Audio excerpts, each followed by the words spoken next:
In 1957, Vladimir Shapirnikov was ordered to group together some engineers and designers to build the next generation SSGN.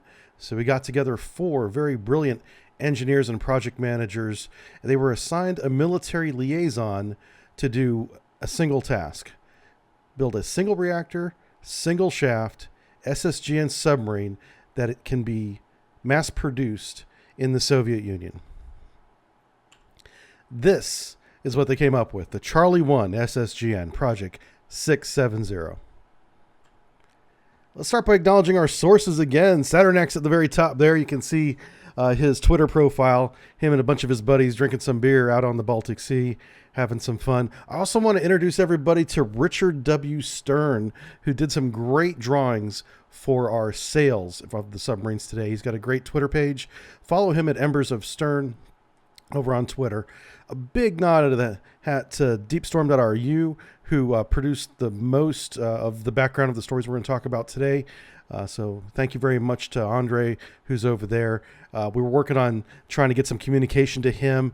He doesn't speak English and I don't speak Russian, so I'm not sure how that's going to work, but we're trying to figure something out. Hopefully something comes of that. Globalsecurity.org and a host of other regular sites that we use normally are there for your perusal. You can go and just check them out. They have a lot of really good background stuff, more information than what we have here in the brief. And also, Mr. Avalov provided us with one photo, and so I want to say thank you to him for doing that. Really appreciate it. All right, 1960 is when that design group finished their work, and they begin Project 670 officially in Gorky, Russia. Now, Gorky is a Soviet Union city name, and after the fall of the Soviet Union, they renamed a lot of cities. Gorky was one of them. It is now known as Nizhny Novgorod. And that's where they're going to design the submarine, and they're going to build it at the shipyard there. Now, if you take a look at the map to the right, you can see Nizhny Novgorod is about 1,000 kilometers upriver from the White Sea, where these submarines will be delivered to the Navy. So they need to make these submarines small enough to fit on the barges that are going to carry them the 1,000 kilometers up to the White Sea. This is going to be a second generation submarine.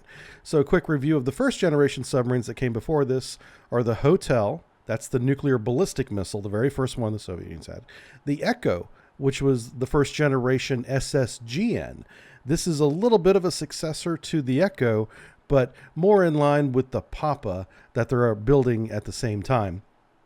We've already got a Papa subbrief, but just know that the Papa was the titanium version of this submarine. It also had 2 shafts instead of 1, so it was very, very fast. It's the fastest submarine ever produced that was a warship and war submarine. So this could be a low-cost version of the Papa, essentially. It's going to be the first to launch cruise missiles submerged. They're going to shoot the SSN-7 Amethyst, which is NATO name Starbright.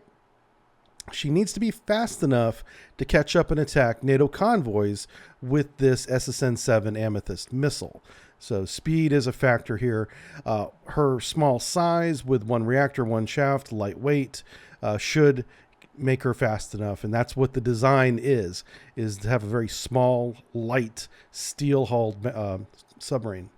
They take a lot of engineers off of Project 613, which is building the Whiskey diesel boat, to perform this task. In about 3 years, from 1960 to 1963, they're going to design a new generation of SSGN nuclear submarine without computers. This is something that takes nations like France and the United States 8 to 10 years to do with computers now. And this small team of talented Russian engineers are going to do this in about 3 years. Chief Engineer Vorobev is going to be the chief designer for the Project 670 project named SCAT. Again, it's got the steel hull with the 1 shaft, 1 reactor. It's going to have a tandem 4-bladed screw, which is a bit of a poor man's skewed screw. We got some great photos of this coming up, and you'll see how they take a regular 4-bladed screw like you might see on any surface ship or really early submarines, and how they welded a second 4-bladed screw on top of it, but canted at about a 30-degree angle. So as one blade catches the water, the blade that's welded right behind it catches it again and throws that water even further. And it's It's a very interesting way to get the effect of having a skewed screw without the technology and machine tools to make a skewed screw like we have today. It's going to be the smallest of all the second-generation nuclear submarines. The other second-generation nuclear submarines are the Victor series, Victor 1, Victor 2, Victor 3. Those are going to be larger in displacement than the Charlies.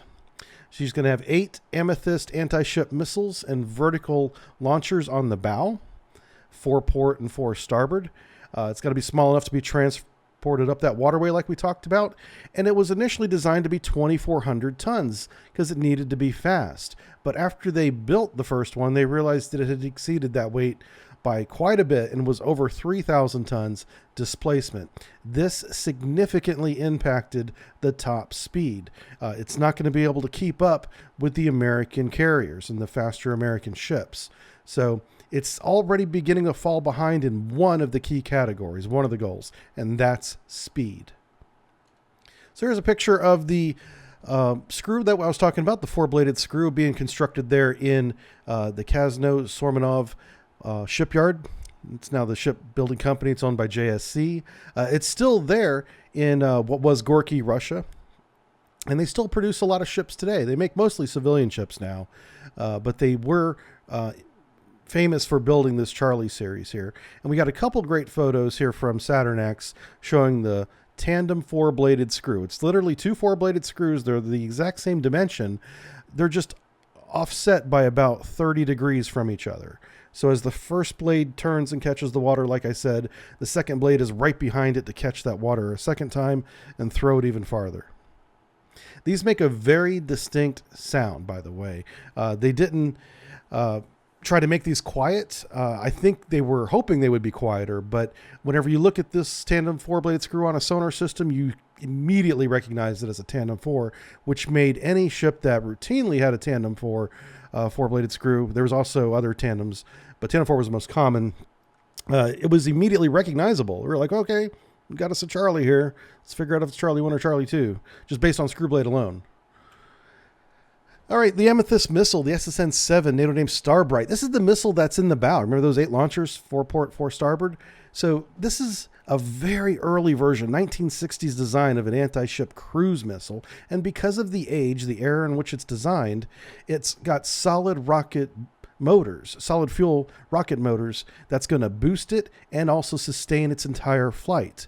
Because it's a solid fuel, it's going to burn out of that fuel much faster than, say, a liquid fuel or like a turbine cruise jet engine like we have today that provides modern cruise missiles enormous range compared to this. The range of this missile, because of its solid fuel, is only about 30 kilometers. Very, very short range by today's standards.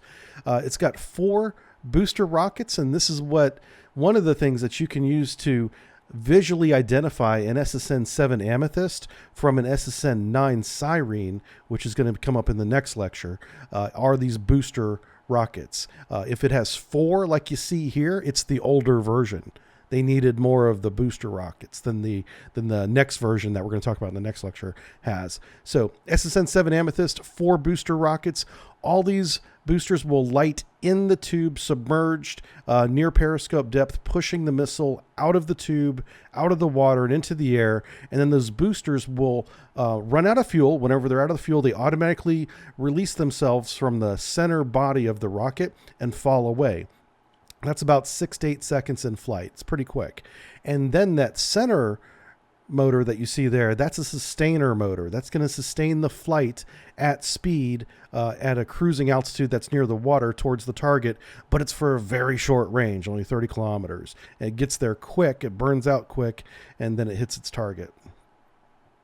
It can carry a conventional warhead, but we expected them to use the 200 kiloton nuclear warhead in warfare because the accuracy of this missile was highly questionable and erratic.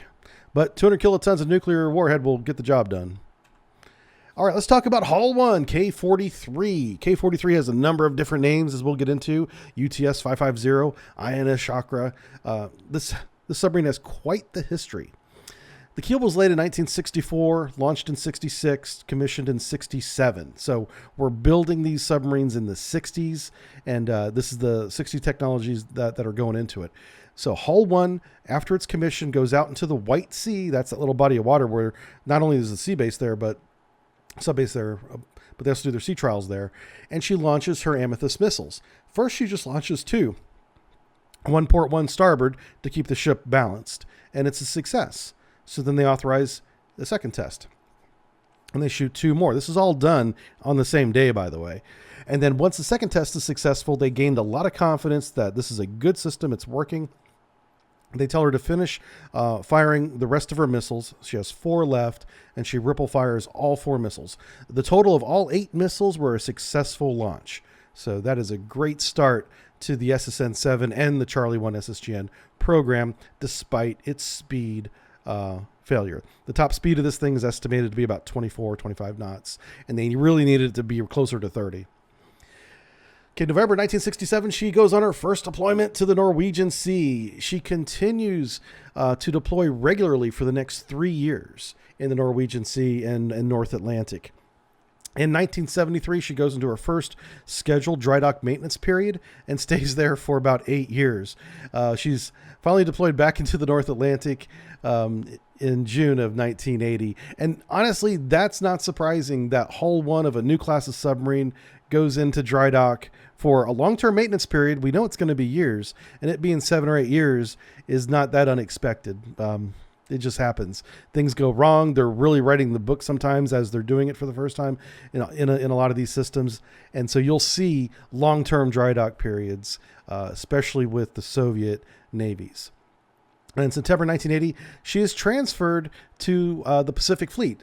And so she does this under ice transit along the top of the Soviet Union in the Arctic Ocean, and then comes down into the Northern Pacific. And she is the first of all the nuclear submarines to be the first of the Soviet submarines to have 1 reactor, 1 shaft, 1 screw, and go under ice. And so that's a bit of a gamble for them because they don't have the backup reactor, shaft, and screw that other submarines that have done the transit before had. So if she has a problem and she has to go onto her battery while she's under ice, she had better find a place to surface pretty soon. And that was always a concern with us as well, is the 688s that I was on. You know, all of our submarines only have 1 reactor, 1 screw as far as the Americans go. And anytime we go under ice, we are always looking for the next polenia. And a polenia is a shallow part of the ice cap. Sometimes it's also just like a little lake, like, you know, especially in the spring and in the fall, summertime, you'll have these little areas of the ice that have just melted through. And you could surface there if you needed to. So anytime you're under the ice, it is standard procedure to look up with your sonar system and see where the next shallow area is. Because you're always measuring ice keels, because the ice keels come down like little, you know, knives basically coming out of the ice. And you could easily hit one of those. But you also want to look for the shallow areas just in case you have an emergency, a fire, or something goes wrong. It's where you're going to go surface. So she's in the Pacific Fleet now, and on March 20th, 1981, she suffers a collision with a boat that she's working with, a Type 1 SSGN, the Echo 2. So K-43 and K-184 they meet on the surface on March 20th, and they're going to start training exercises. They're doing this training exercise at night for whatever reasons, scheduling reasons. It's 9 p.m. It's going to be dark soon, and they meet on the surface. So K-184 is going to submerge and track K-43, our boat, while she stays on the surface. We're not diving. The other boat's diving. Okay, so the other boat dives and transits to waypoint 2 as planned in the exercise. Everybody knows where everybody else is at.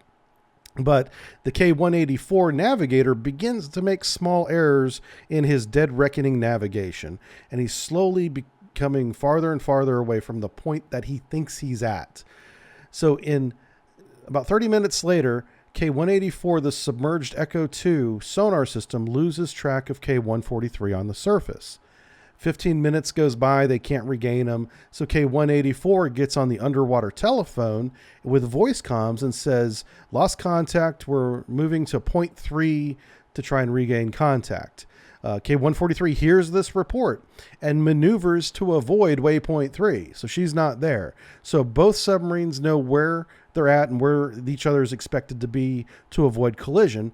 But the navigator of the submerged K-184 continues to make small errors in his dead reckoning as he goes towards waypoint 3. He's not where he thinks he is. K-184 is out of position. And inside of 1 hour, he's out of position so much that we're putting these two submarines within 500 meters of each other.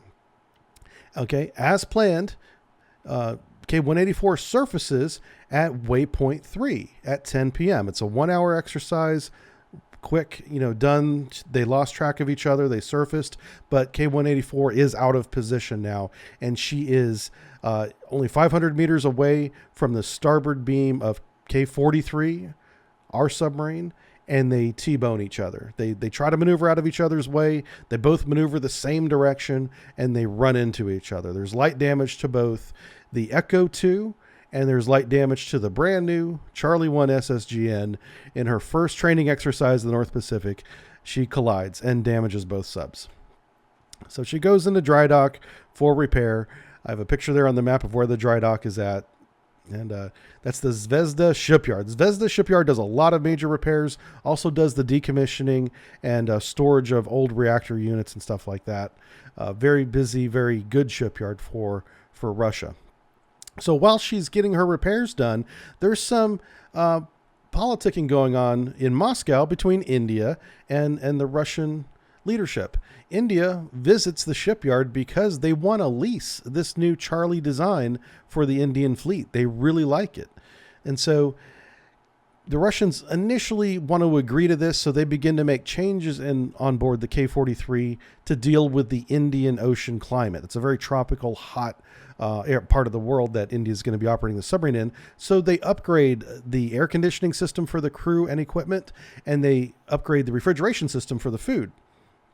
Because all the food is going to have to be refrigerated now. You can't keep food out in the open like you would if you were in the northern or southern, far southern latitudes. In 1984, there is an agreement to lease K-43, and in August, they temporarily rename K-43 to UTS-550 for India's crew training. The reason why they rename this is they want to strike K-43 from the combat warship count, so that whenever there's any kind of negotiation, say with the Americans, NATO, any other country, and they're comparing navies to navies, they don't want a training ship to be on the ship on the list of warships of warfighting capability. Now, UTS 550 has every bit as much of fighting capability as it had just a few years ago, even before the maintenance. Nothing has changed other than the name, but its purpose has changed in that it's now a training ship for India, and it trains the Indian crew for a couple years to get them ready to take this long-term multi-year lease and operate the submarine safely in the Indian Ocean and around the world. This submarine has global reach if the Indians want to do that. So the training includes a simulated attack on a fleet of Russian ships and a Russian submarine. And after 2 years, they successfully do that. In August of 1987, India agrees to a 3-year lease of UTS 550. Now, India publicly states that they're going to use this ship as a training vessel so that they can eventually have their own nuclear fleet, and these sailors will be the first crews of the future nuclear navy for India. In October 1987, the crew is ordered off the submarine while it's in port and before they can take possession of the submarine, and a Soviet crew is replaced.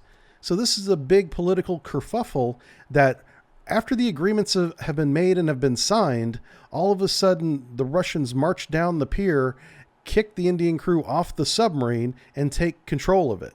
And the Indian crew are wondering what in the hell's going on. They go back to their barracks to await further orders. Well, the Indian Prime Minister, Rajiv Gandhi, goes to Moscow in December of 1987. And in a backroom meeting that's not public, they come out of that and they allow the Indian crew to take possession of the submarine.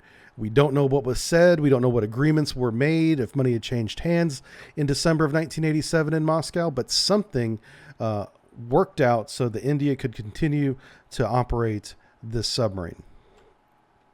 So in January 5th, 1988 begins the 3-year period in which UTS 550 is going to work for the Indian Navy. And the Indian Navy immediately renames it in a commissioning ceremony to Chakra. So it's the INS Chakra now. Now, there's still some Soviet sailors on board the ship. They're going to act as instructors and observers and make sure that they operate this nuclear reactor and submarine safely. February 1988, Prime Minister Rajiv Gandhi and some VIP guests come on board, and they take INS Chakra out into the Bay of Bengal and submerge it, and they operate it for a day or two down there. And it's a big political win for India. They now have a nuclear SSGN, one of the latest off the lines in the world, in their fleet. And it participates in naval exercises for the next couple years. Until 1990, this is the last year of the lease, and in June 5th, 1990, they have a problem. While diving the Chakra to a depth of 250 meters, a seawater pipe in the command room ruptures. Okay, seawater starts spraying everywhere. It hits the switchboards. It shorts them out, so the lights go out. And then, of course, a shorted ground on a powered circuit creates heat, and a fire starts in the command room. This all happens very, very fast. It's terrifying when you see it for yourself. It will shock you, and apparently it shocked the Indian crew into inaction. It fell into chaos inside the forward compartment of this submarine. And this was a very terrifying moment in which they could have lost the whole submarine and the crew. It could have been sunk in the Bay of Bengal on June 5th, 1990.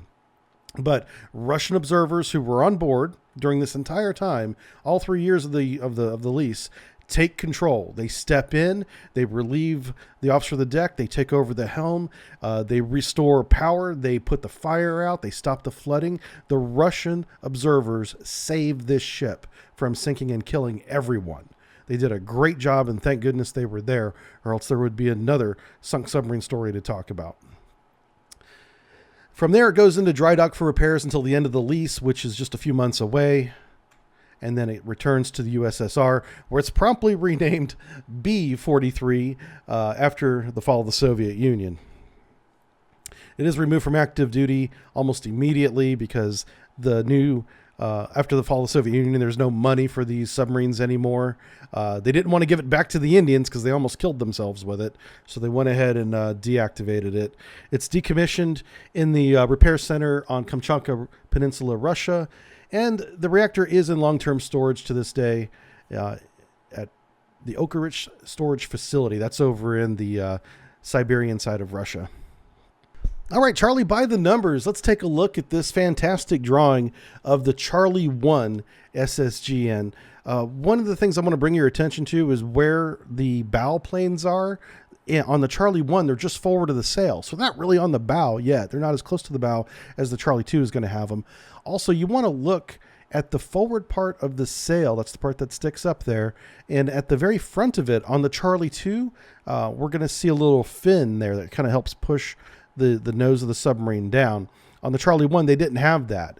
And that was a real problem, I should mention now, is because they put these missile tubes outside the pressure hull in the bow, it gave the bow a bulbous nose type appearance. Well, that bulbous nose displaced water unevenly across the hull. And because they weren't using computers back then to do the naval architecture and engineering for these submarines, they were doing all these calculations by hand, and they had miscalculated the buoyancy of the submarine, one, by a lot, just like they had miscalculated the weight by almost 100%. They had miscalculated the buoyancy, and so there was a real problem trimming the Charlie 1 submerged because the nose always wanted to rise up because the nose was pushing way more water out of the way than the stern, and that imbalance in buoyancy from the forward part of the submarine to the aft made it difficult to drive and trim.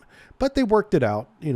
Once they got operational, they kind of figured it out. So let's talk about what makes up the Charlie. So it's a 4,000-ton submarine, much heavier than they had planned, and because of that, it only does 24 knots. On the surface, it only does 16, but it doesn't spend much time up there anyway.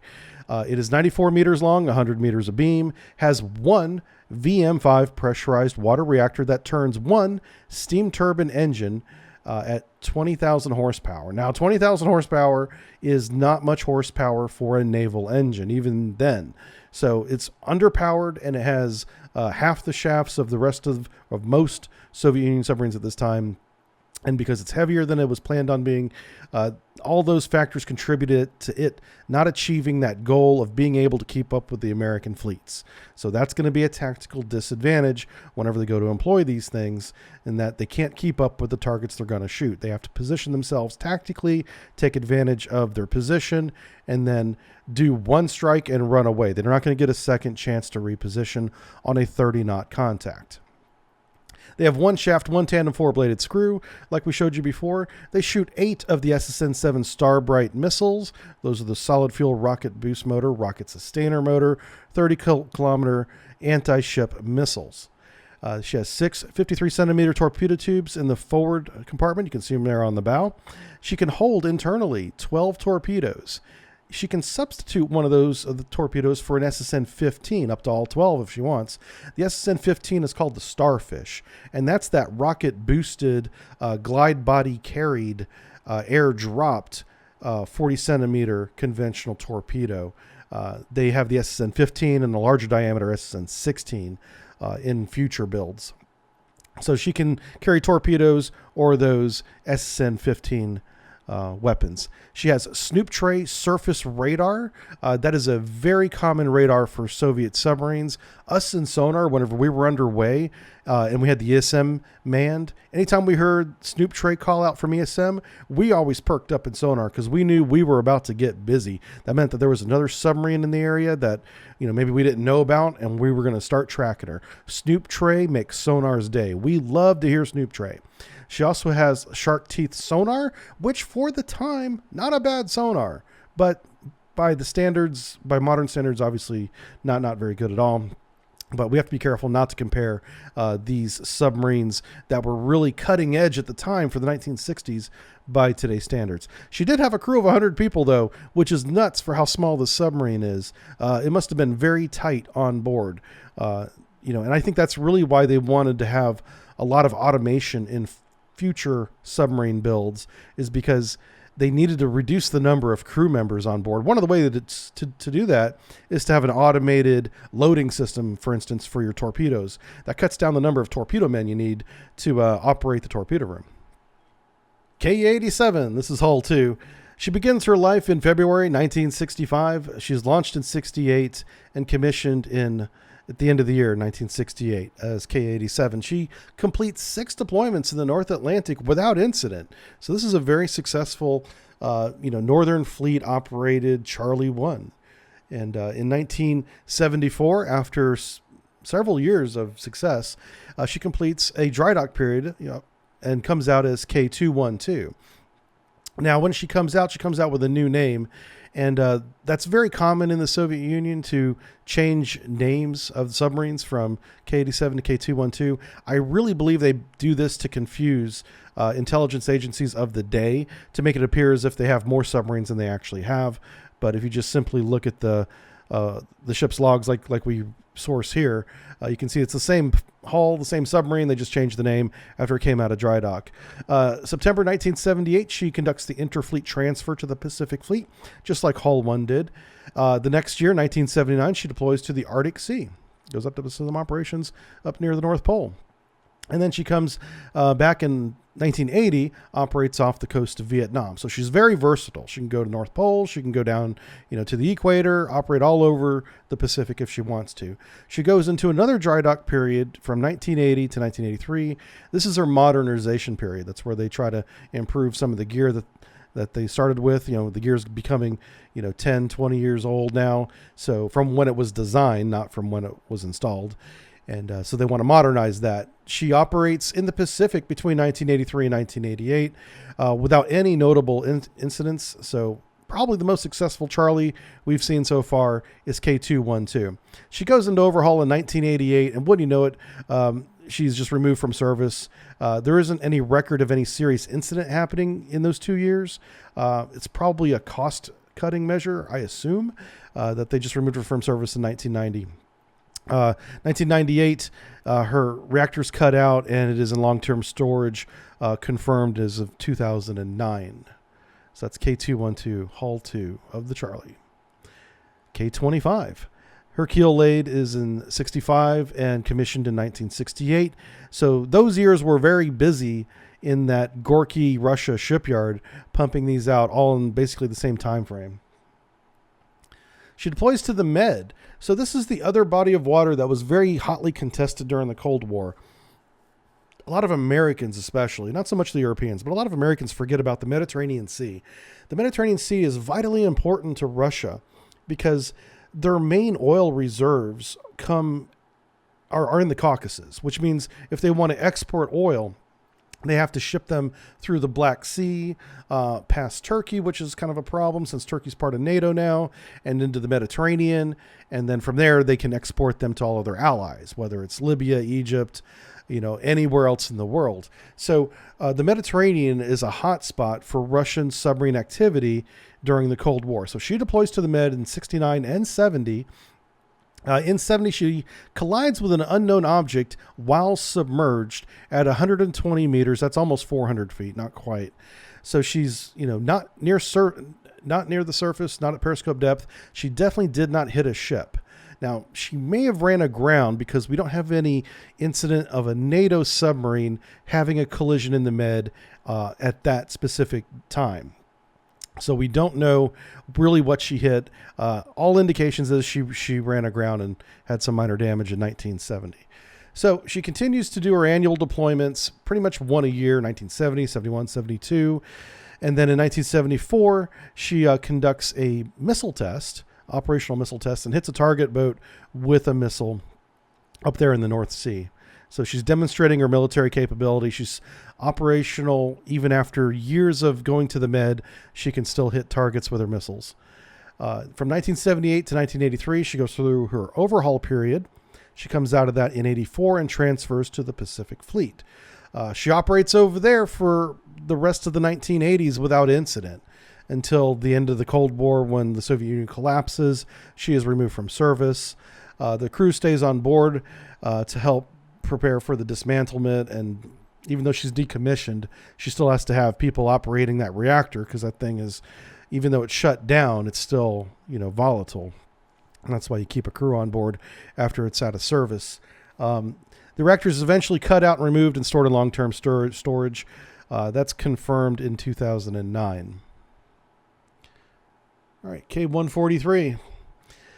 K143 is keel laid in 1966, launched in 69, and commissioned in 69. They really got this one together quickly. If you look at the photo on the right, you can see what I mean when I say the nose of the submarine is extremely bulbous and clearly much larger than the rest of the submarine. That's because they have those missile tubes up there.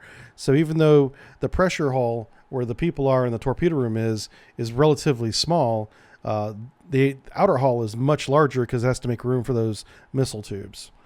So she did 4 deployments from 1970 to 1973. Then she did a dry dock period from 74 to 81. Again, a really long dry dock period, 7 years. So they do a lot of work on these Charlies to try and make them better because they know they're not as good as their American counterparts. This is kind of a myth that I want to try and clear away now. There's a myth in the American military, whenever I was in, that the Russians didn't realize how much of an advantage we had over them whenever it comes to acoustics. The reality is they knew that, and they were trying to fix it. They just didn't have the capability, the tools, the materials, or a combination of all those things to keep their submarines as quiet as ours. But what they did do was really innovative engineering practices and projects like this, like the Charlie. They're shooting submerged cruise missiles, anti-ship cruise missiles, long before the Americans are. So they have their talents, even though it's not in sound silencing. After the dry dock period, I should say during the dry dock period, she is renamed K121. So whenever she comes out of the dry dock, she has a new name. Again, making it appear as if there's more than one submarine here, but there's just one sub. All right, it takes part in the largest Soviet military exercise ever up to that point. It's called Flang 81. Russian translation or Russian word is Zapad 81. This military exercise happens regularly now, and they kept the same name. So if you ever hear Flang exercise or Zapad exercise, that's just a large Russian exercise. In 1983, she does the interfleet transfer to the Pacific Fleet, like all the Charlies before her. They seem to be falling into a pattern of operating in the Atlantic and the Med for a few years, going into that long overhaul period, and then going to the Pacific for a few years. In 1984, while she's in the Pacific, she does have a reactor incident, and there are no details on this because they did not report it. But in the ship's logs, there are notes referring to a reactor incident. We don't know if it was in port, if it was at sea, if anyone got hurt. We just don't know. But they did something to the reactor in 84. But apparently she could still deploy because she did 6 deployments between 1985 and 1992. So she was very busy until she was finally removed from service in 1993. Her reactor was cut out in the 2000s, and the hull has been scrapped, cut up into little pieces. K121 no longer exists. K313, she is laid down in 1966 and commissioned in 1969. Again, that shipyard pumping these Charlies out in a 3-year period. So many at once. It's incredible. The Charlie came on the scene with immense numbers. I mean, 1970 was a whole new era for Russian submarines. They built so many so fast. All right, so 1970, in port, while she's in port, the second compartment floods with minor damage. That's the compartment up there by between the command room and the torpedo room, and it has a lot of berthing spaces in it, so that must have sucked having to clean that up and then live there. In 1971, she does 2 deployments to the North Atlantic. 1972, she does a deployment to the Med, where she also fires some rockets for an exercise. She fires some of her missiles during an exercise. 74, she deploys to the North Atlantic. So she's basically doing these annual, this is a rhythm we saw a lot in the Cold War, annual deployments that last 3 months, usually to the Med, but can be to the North Atlantic. She conducts the Ocean 75 exercise. Ocean 75 is a North Atlantic Soviet exercise that was annual, and she deploys to the North Atlantic again in 1978. Where she collides on returning to port with a Grisha as she's trying to pull in. There was minor damage to the Grisha, very little damage to the steel hull of the Charlie. The next year, she participates in Ocean Hunt, which is another naval exercise in the North Atlantic.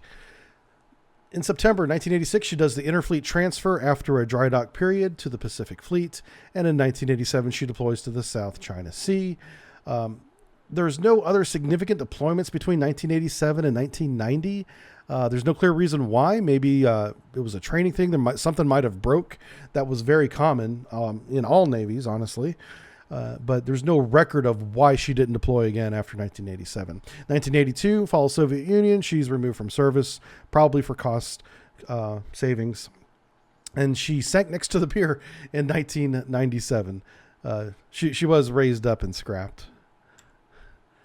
All right, let's talk about K308. Her keel laid in 1967, right?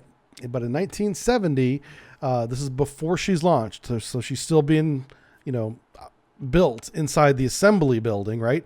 And what else is going on inside the assembly building? You remember? All those other Charlies are next to her. The assembly building's very big, and they just got these Charlies lined up side by side by side, pumping them out like bullets in a magazine, just going into the barrel, one after the other. And sure enough, in this assembly building, that's an enclosure, they have a failed hydraulic test. And the failed hydraulic test that I'm sure they expected to pass, they never considered what would happen if it failed the hydraulic test. So the failed test caused steam valves to operate and release radiation out into the air, which completely contaminated the assembly building that all the other submarines were in 1970. So Terrible mishap, contaminated a lot of workers.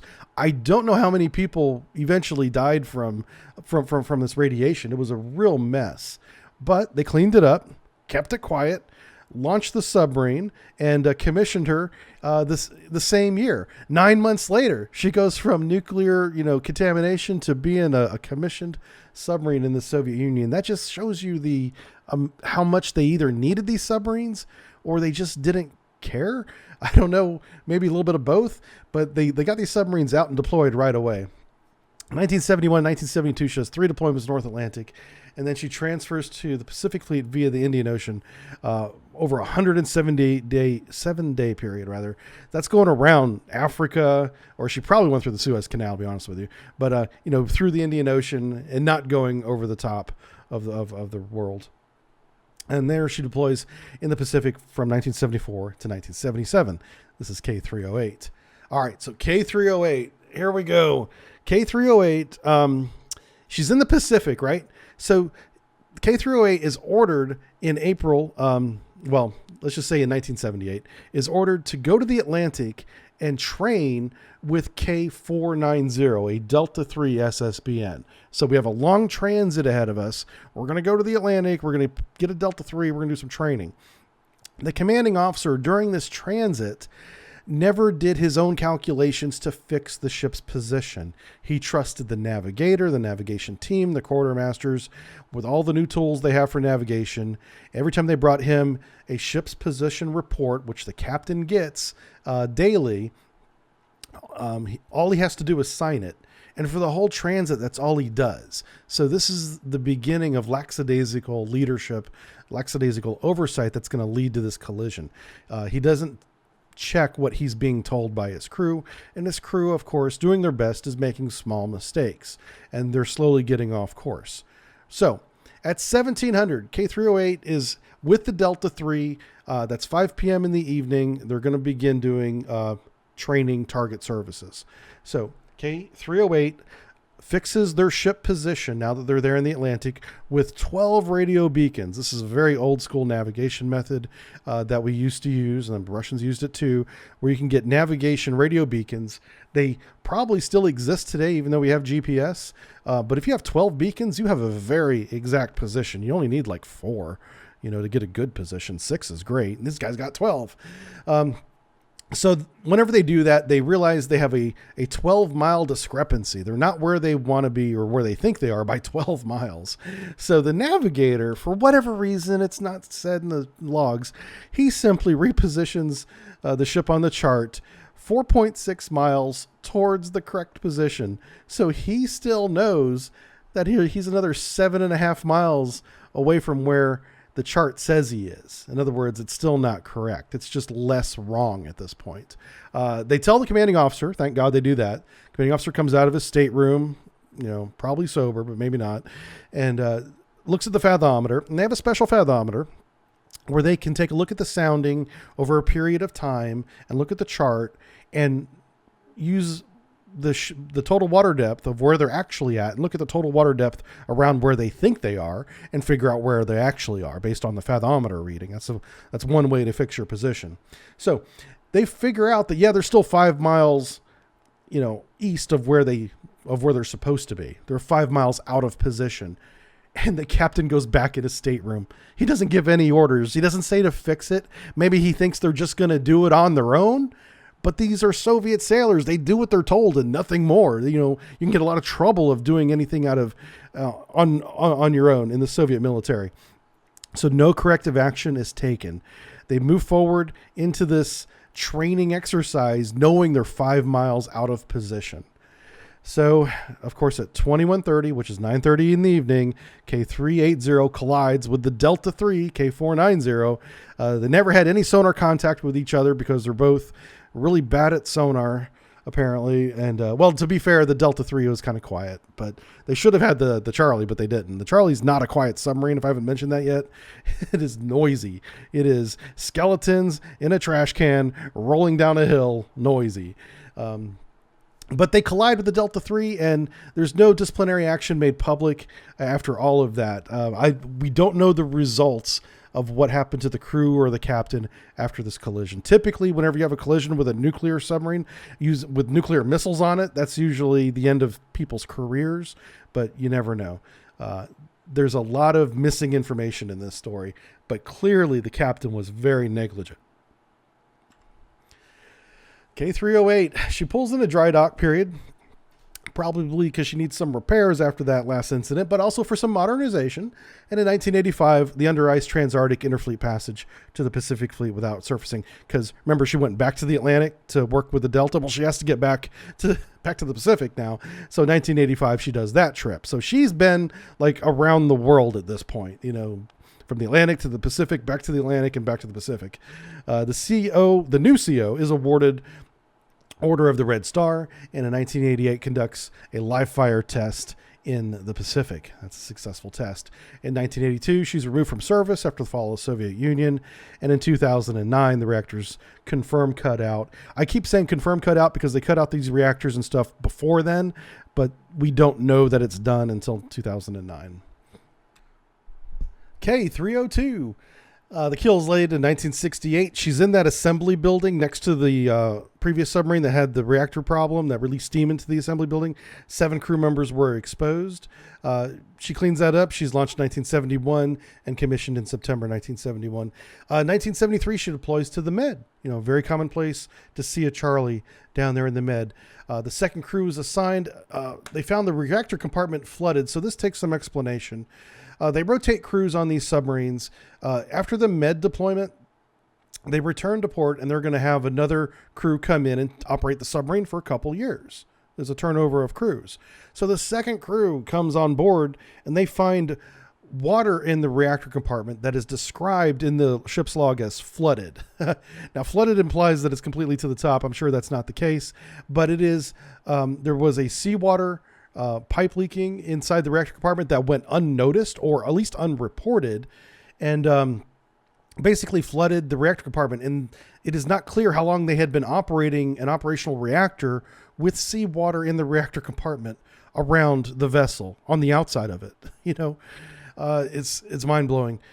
So the sub is not allowed to deploy any farther than 100 miles from port. She's allowed to go to sea with this new crew. It's not their fault, but because we don't know how badly the reactor is damaged, if at all, they're just going to want, they want her to stay close to port in case there is an emergency after they find the reactor compartment flooded in 1973.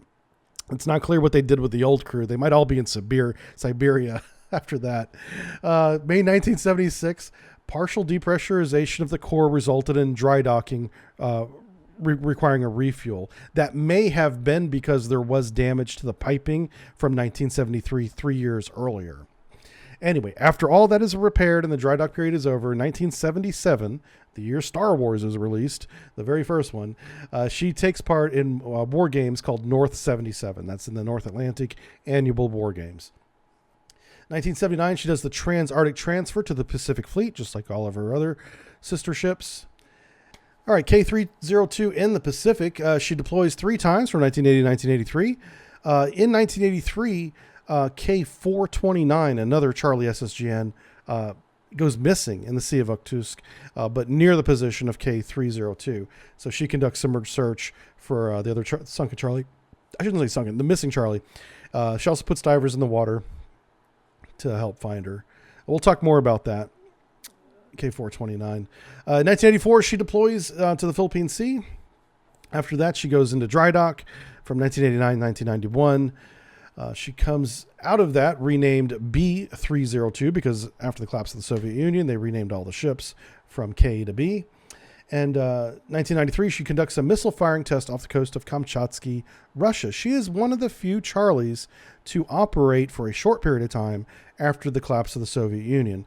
Many of these, as we've seen in this lecture, as soon as the Soviet Union collapsed, the Charlies were just scrapped. You know, but this is one exception here where she operated for approximately 2 years after the collapse. Where in 1984, she is removed from service, defueled about 10 years later. And we finally have confirmation as of 2020 that her reactor core has been in long-term storage and will be there forever. All right, K320.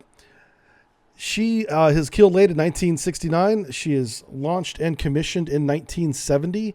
I struggled with these dates because I don't believe that they built this submarine in 2 years, but according to the Deep Storm RDU website, that's how fast they pumped this one out. Now, by now, they know what they're doing. They have these things on basically assembly line, just assembling them, very, very fast. So it's quite possible that they pulled this off, that they built a submarine in about a year and a half. She deploys to the North Atlantic in 1971. 1972, she runs aground in Matovsky Bay, suffers some light damage that they get repaired, and she goes back out to sea for the next 4 years, doing one deployment a year successfully with no incidents. In 1977, she takes part in North 77 exercise. That's a naval exercise in the North Atlantic. In 1978, she takes part in Flang 78. That's that large Soviet military exercise. So just keep your eye out for Flang or Zhang exercises. 1979, small fire in port on the port electrical bus. I should clarify that. The electrical buses are broken up into port and starboard, so that this doesn't mean literally in port, but also it just means in the port electrical bus. There are no casualties, though. 1985, 1988, she goes in the dry dock period. 1988, she transfers to the Pacific Fleet, like all the other Charlies did. In 1991, over in the Pacific, she fires missiles for training successfully and is removed from service after the collapse of the Soviet Union. In 2005, her reactor is cut out and placed in temporary storage. We have no confirmation that it's in long-term storage, but it probably is. K-325, laid down in 69, commissioned in 71. In 1973, she deploys twice to the Atlantic Fleet. There's a fire in the turbine room, that's the main engine room, but there's no casualties, and she returns to port under her own power. She takes part in Kryushan 76 and North 77. Those are two different war games. September 1978, she transfers to the Pacific Fleet. In July 1979, she deploys north of Hawaii. While on deployment, there is a lieutenant on board who's found drunk on duty by the captain and the political officer. They take away his alcohol. They confine him to his stateroom, and he's confined to quarters. The next morning, he's found dead. He overdosed on some sleeping pills. So I want to talk about this real quick. Alcoholism in all navies is an issue. I've seen it myself. I have to admit I drank a lot when I was in submarine service, but I did my drinking off duty, not on duty. But I've seen people that can't control themselves because it's an addiction. And sadly, those people need help. They don't need confinement to quarters, but they were underway. They didn't have anywhere else to put the lieutenant. They couldn't give him the help that he needed. They did not know that he had sleeping pills. Apparently, he was going to use those in case he was ever found or he couldn't get the alcohol. He would use sleeping pills as a substitute, and he simply overdid it and killed himself. He was found dead the next day. Very sad story, but I just want to point that out, that is a problem in navies. Okay, 1993 takes part in the rescue of K-429 crew off the Sea of Okhotsk. Remember, the K-429 is the Charlie that went missing, and they had to go and get her. 1991, she's decommissioned. She's renamed after she's decommissioned, by the way, but she's not dismantled. She's renamed B-325 for history's purposes, I guess. She begins dismantling in 2005. 2008, Japan steps in, and not for the first time, to help pay for the defueling and safe storage of the reactor in long-term storage. In 2009, her reactor is confirmed in temporary storage. We don't have any confirmation of her being in long-term storage. I assume that she is, though, because Japan paid for it. All right, K-429. We've talked about the submarine sinking a lot. Let's talk about what happened. K-429, keel laid in 1971, commissioned in 1972. In 1973, her reactor compartment is found flooded. This is becoming a pattern with the reactors. The source of the water is unknown. I assume it's probably the ocean, and the water is pumped overboard. Luckily, they found this in port. It didn't really affect anything, but there's a problem in the design or in the operation. Honestly, it might just be the operation of they're somehow letting water into the reactor compartment. And because nobody's in the reactor compartment, they don't have cameras in 1960. They don't know this until they have to go in there for maintenance. They're like, what's all this water doing in here?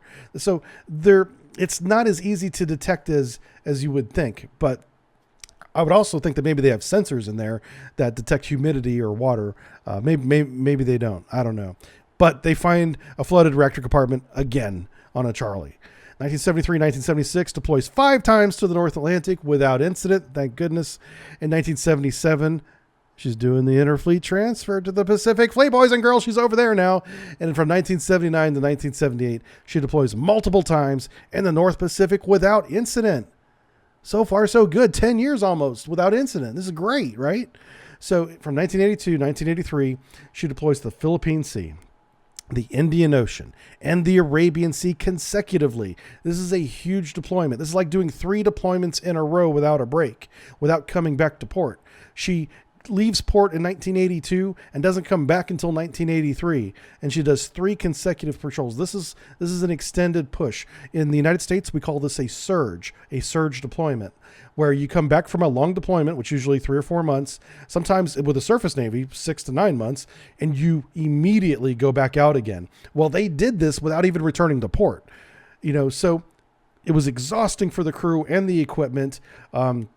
It's obviously they push back a lot of maintenance to do this because there was no maintenance period during this time, and they're operating the submarine if it's not in port, in like Liberty or doing some routine maintenance. It's at sea for a long period of time. So it really shows how much they're trying to push the Charlie to determine its level of endurance, and it succeeds in this case. But K-429 on June 1983 sinks or goes missing in the Sea of Okhotsk.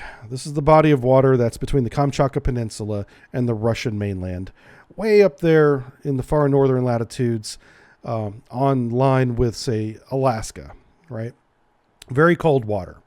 So the Pacific Fleet as a whole, despite the success 429 had just demonstrated, had failed an inspection from Moscow. So the Pacific Fleet admiral's gonna lose his job. So Admiral Yofrev orders all submarines to sea. Now, this submarine had just been to sea for a year, basically, and it was coming back for maintenance, like major overhaul maintenance. It had been putting off maintenance for months that it needed to get done. But the fleet admiral is pissed. He's very emotional. He, slams his vodka down and orders via the radio, all submarines to sea. Well, the officers of 429 protest this, and they, with the captain, go up to talk to the admiral about, hey, our submarine's not even assembled. We can't go to sea now. We are not available. And the admiral berates them. Says, "Are you afraid, hero?" That's the translation. That was the admiral's attitude, because the admiral was going to get fired, and he was just trying to vent his frustration out on his fleet for letting him down. Are you afraid to go to sea after these guys had just accomplished something quite amazing, especially for the time period? So under penalty of disobeying orders, which is, a lifetime in the gulag, Captain Gusev goes back to his ship and goes to sea. Even though the ship is not fully assembled, I can't stress this enough. On the inside, pipes have blanks on them. They have flanges on them. They don't fully connect. Some systems are down. Some systems are operational. And they're going to take this boat to sea because they've been ordered to. So once they get out of port, a submarine on the surface is very unstable. It gets rocked around by the waves. It's actually safer for a submarine if it dives. It's more stable that way. It's much more comfortable for the crew. And, you're less likely to take damage, honestly, especially injury to humans, if you're submerged once you're in deep water. So they dive. Well, one of the systems that's not connected leaks seawater into the ventilation system, and seawater becomes pouring out of the air ducts where there should be air coming out. There's now seawater coming in to the submarine in the forward compartment. 14 sailors drowned almost right away. Floods the forward compartment. The submarine does sink all the way down. The captain and the surviving crew are back in the after compartments, and they are rescued. They sank in only 83 meters of water, thankfully, so that wasn't that deep. But it's still deep enough, obviously, to drown you. But the submarine did not collapse. That's the important part. So there's parts of the submarine that still have people in them with air, and they're surviving, waiting for rescue. And a huge rescue is put out, involving other Charlie submarines that we talked about and salvage ships. She's very close to home port. In very shallow water. They find her right away, thankfully, and are able to save the crew, the remaining crew. 2 more crew members do die on the ascent as they rescue the submarine. They actually pulled the submarine up, but they lost 2 of the crew members during that, so its total is 16 now. In August, the rescue services lifted the submarine to the surface from 83 meters deep. K-429 arrives via tow to Sledov Bay for repairs. So she's going to get even more repairs now that she's been pulled off the bottom. During the repairs in September 1985, she sinks again. She has one of the rare honors, if you will, tongue-in-cheek, of a submarine that sank twice and was recovered twice. In 1985, she sank again by the pier and was recovered. In March 1987, they just rename her UTS-130. She's going to become a training ship, and honestly, she may never even leave the pier again. They just may put some crews on her for training by the pier. So in 2001, she's disposed of, and in 2009, her reactor block is removed into temporary storage. So there is no record of what happened to the admiral of the Pacific Fleet after this event. I'm sure he is probably somewhere in Siberia, but the captain who obeyed orders and lost his submarine was disciplined with 10 years in prison. Yeah. A lot of that prison sentence was eventually commuted, but he did spend some time in prison, which I feel bad for him. He was in a no-win situation. He was going to prison whether he stayed in port or whether he went to sea. The only difference was he took the chance that he would not lose his submarine, which is arguably the right decision. But it ended up not being the right decision because he sank and killed some of his crew. I would really blame the admiral for this more than anything else. Whenever the admiral failed that inspection, if that was that big of a deal, they should have relieved the admiral immediately, just so something like this didn't happen. But lessons learned. K-201, keel late 1971, commissioned 1972. 1973, she has her first patrol in the North Atlantic. 1974, she transfers to the Pacific via the Indian Ocean. So she's going the long way around through the Suez Canal, around India, up through the South Pacific to the North Pacific, and into port, where she deploys in the Sea of Okhotsk the following year. In 1976, she's deploying again locally, where she runs across a trawler, gets entangled in the trawler's net, and is forced to surface. They cut the net away, the net's lost, but the trawler was not sunk in the process, which is good for the trawler. 1977, the next year, they do a successful missile firing. And from there, she deploys several times off the coast of the United States and Hawaii. And I emphasize the United States separate from Hawaii because she did make the effort to cross all the way across the Pacific to America's west coast. That's off the coast of San Diego, Los Angeles, Seattle, up and down the coast there.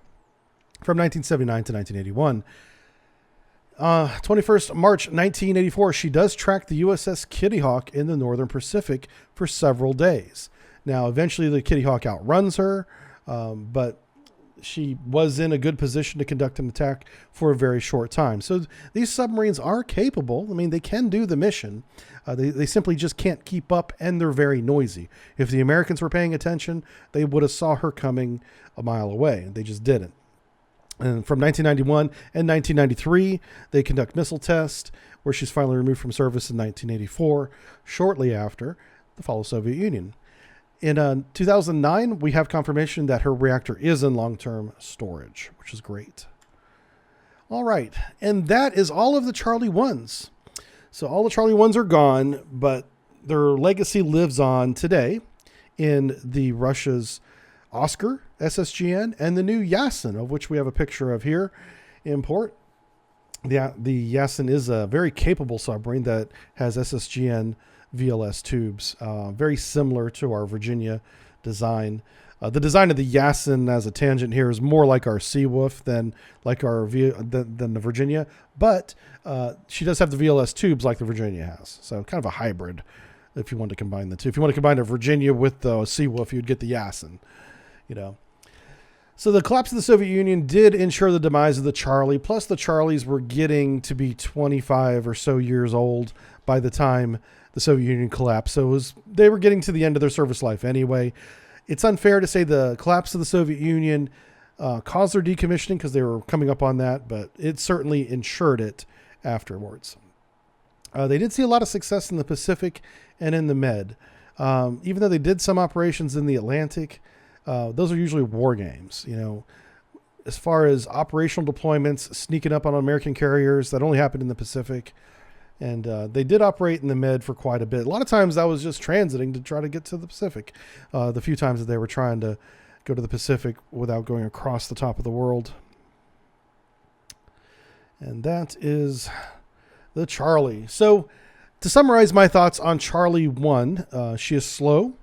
She never made her goal of 30 knots. She's small.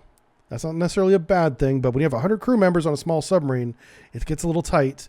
But she had the fatal submarine flaw of being noisy. She made a lot of noise, even at slow speeds. They needed to do a better job of making quiet submarines, and they did not do it here. Her satellite targeting, one of the big things about using the new Starbright, or Russian name Amethyst missile, was that they could get the targets that they were going to shoot via satellite. Although satellites were unreliable. The Russians hadn't quite figured out satellite technology yet. They were still blowing up a lot of rockets on the launch pad. When they did get a satellite up in orbit, a lot of times it didn't work. Sometimes it did, sometimes it didn't. You know, it was just unreliable. So to compensate for that, they would use the long-range maritime patrol aircraft, the Tu-95 variant, maritime variant, to do their targeting and provide target data so that they knew where to go, where to shoot the missiles, because the missile had to have the target. The SSN-7 could not acquire its own target. It had to have the target before it was launched. So that was very key. The missile itself, even though it was revolutionary that it could be submerged launched, that's huge. It was very short range, so it wasn't very effective. I mean, you could almost, not really, but you know, see the launch from the ship that was being targeted. That's how close it was, you know. Because it was solid fuel, it was burning, you know, a big smoke plume the entire time. Very detectable. Anybody with eyeballs could see this thing coming. But on the other hand of that, because it was such a short range, you didn't have a lot of reaction time. This thing is a rocket coming at you, and it's not far away when it starts. So the Americans had to be on the ball to defend against this missile if they had one shot at them. So they needed to upgrade the Charlie. They needed a better missile for one, and they also needed to make it quieter, and they needed to address the ballast issue where the nose was so much more buoyant than anything else to keep the nose from wanting to go up to the surface all the time. They did address that in the Charlie 2, and that's what we're going to be talking about next. The next lecture coming up is going to be the Charlie 2. We're going to talk about a lot of the improvements that they made on this design, including a brand new missile that's coming up. That's right. All right, we'll see you then. I just want to take a minute to thank everybody. Our Patreon is growing like gangbusters again. Welcome, everybody. Welcome. At the end of every lecture, we always recognize our top 2 tiers, our department heads and our division officers, of which we have many now. This is perhaps the most we've had. Harpoon Henry. Harpoon Henry's been around for a long time. He's followed me on YouTube and whatnot. I think even here, but now he's a department head. So thank you, Harpoon Henry. And then we have JB, of course, been around forever. William L. Collier Jr. and Adam Morgan. Thank you guys so much for being so darn generous. I really appreciate it. Thanks. Division officers like Brendan Ferry, DJS 4000, Jordan Vaz Rocca. We see these guys every month, month after month. Thank you. Noel Rodriguez, Jeremy Edwards. Welcome to the wardroom. New name there on the list today. Joel Cornett, Jason Wang, the duo in the corner, Scott Borg and Sean O'Neill, who hold the record for being department or division officers since the very first month. These guys don't play. Over 3 years now. Thank you. Thank you so much. And then Josh Warnick, not that you're last. No, sir. Josh, thank you very much for supporting me. I really appreciate it. Well, that's the Charlie 1 lecture. I really wanted to get Charlie 1 and 2 into one lecture, but this one is so long. I just couldn't. I had to break them up. All right, I'm going to go get started on Charlie 2. We'll see you guys when that's done. Thank you, and good night.